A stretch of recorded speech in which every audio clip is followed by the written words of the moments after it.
Hi guys, সকলোকে মোৰ YouTube চেনেললৈ স্বাগতম জনাইছোঁ। আজি আমি লিনিং টাৱাৰ অফ পিছাৰ বিষয়ে জানো আহক। ভিডিঅ'টো আৰম্ভ কৰাৰ আগতে মই এটা ৰিকুৱেষ্ট কৰোঁ, মোৰ চেনেলটো যদি নতুনকৈ ভিজিট কৰিছে তেতিয়াহ'লে মোৰ চেনেলটো ছাবস্ক্ৰাইব কৰি দিব আৰু লগত থকা বেল আইকনটো ক্লিক কৰি দিব। বলক এতিয়া ভিডিঅ'টো আৰম্ভ কৰোঁ।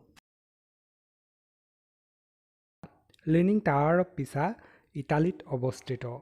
পিছা ইটালীৰ এখন সৰু চহৰ। লিনিং টাৱাৰ অফ পিছাৰ উচ্চতা হৈছে 191 ফুট। লিনিং টাৱাৰ অফ পিছাৰ ওচৰত কেইবাটাও সৰু টাৱাৰ আছে। প্ৰথম অৱস্থাত পিছা ধনী লোকসকলৰ চহৰ আছিল।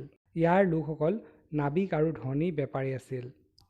পিছা লোকসকল ফ্ল'ৰিয়া লোকসকলৰ লগত সম্পৰ্ক ভাল নাছিল।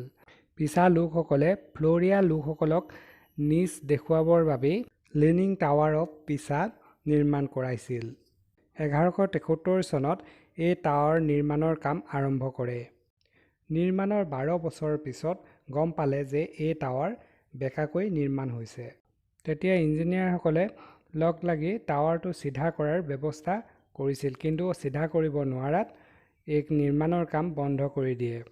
তাৰ পিছত বহু ইঞ্জিনিয়াৰ লগ লাগি টাৱাৰটো পোন কৰিবলৈ চেষ্টা চলায়, কিন্তু বিফল হয়। সেয়েহে এই টাৱাৰটো নিৰ্মাণ কৰি উলিয়াবলৈ 200 বছৰ সময় লাগিছিল। এই টাৱাৰটো বহুবাৰ বন্ধ কৰি দিয়ে, আকৌ বেলেগ ইঞ্জিনিয়াৰে আহি আকৌ বেলেগ উপায়েৰে নিৰ্মাণ কাম আৰম্ভ কৰে। অৱশেষত কেইবাজন ইঞ্জিনিয়াৰ লগ লাগি পুনৰ নিৰ্মাণ কাম আৰম্ভ কৰে। বেঁকা টাৱাৰটোৰ বিপৰীত দিশৰ পৰা 70 টন মাটি খান্দি উলিয়ায় আৰু টাৱাৰটো পোন হয়। আৰু টাৱাৰটো 48 মিটাৰ চিধা হয়। তেওঁলোকৰ মতে টাৱাৰটো সম্পূৰ্ণৰূপে চিধা হ'ল আৰু একেবাৰে সুৰক্ষিত, ইয়াক ভাঙি পৰাৰ কোনো ভয় নাই। এই আশ্চৰ্যজনক টাৱাৰটো চাবলৈ প্ৰত্যেক বছৰে 1 লাখতকৈও বেছি পৰ্যটক আহে। লিনিং টাৱাৰ অফ পিছাৰ বিষয়ে ইমানেই। মোৰ যদি ভিডিঅ'টো ভাল লাগিলে লাইক কৰিব, কমেণ্ট কৰিব আৰু ছাবস্ক্ৰাইব কৰিবলৈ নাপাহৰিব। লগতে থকা বেল আইকনটো ক্লিক কৰি দিব, তেতিয়াহে মই দি থকা নতুন ভিডিঅ'ৰ আপডেট আপোনালোকে পাই থাকিব। ধন্যবাদ।